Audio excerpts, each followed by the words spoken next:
ಎಲ್ರಿಗೂ ನಮಸ್ಕಾರ. ಇಂದಿನ ನ್ಯೂಸ್ ನೀವು ನೋಡ್ಬೋದು ಕನ್ನಡದಲ್ಲೇ. ಎಸ್ ಕೃಷ್ಣ ನಿಮ್ಗೆ ಗೊತ್ತಿರ್ಬೋದು, ಮಾಜಿ ಮುಖ್ಯಮಂತ್ರಿ. ಅವರಿಗೆ ಆರೋಗ್ಯ ಸರಿಯಿಲ್ಲಂತ ಹೇಳಿ ಆಸ್ಪತ್ರೆಗೆ ದಾಖಲು ಬೆಂಗಳೂರು. ಅನಾರೋಗ್ಯದ ಹಿನ್ನೆಲೆ ಮಾಜಿ ಮುಖ್ಯಮಂತ್ರಿ ಕೃಷ್ಣ ಅವರು ನಗರದ ಖಾಸಗಿ ಆಸ್ಪತ್ರೆಗೆ ದಾಖಲಾಗಿ ಚಿಕಿತ್ಸೆ ಪಡೆಯುತ್ತಿದ್ದಾರೆ. ಜ್ವರ ಕೆಮ್ಮು ಕಾಣಿಸಿಕೊಂಡ ಹಿನ್ನೆಲೆಯಲ್ಲಿ 2 ದಿನದ ಹಿಂದೆ ನಗರದ ವಿಠಲ್ ಮಲ್ಯ ರಸ್ತೆಯ ವೈದೇಹಿ ಆಸ್ಪತ್ರೆಗೆ ದಾಖಲಾಗಿದ್ದರು.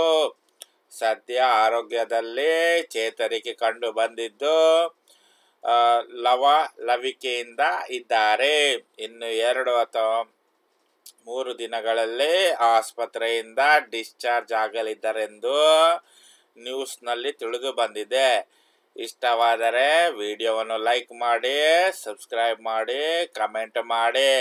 ನಿಮ್ಮ ಸಪೋರ್ಟ್ ನನ್ನ ಚಾನಲಲ್ಲಿ ಇರಬೇಕಂತ ನಿಮ್ಮ ಹತ್ರ ಕೇಳಿಕೊಳ್ಳುತ್ತಿದ್ದೇನೆ.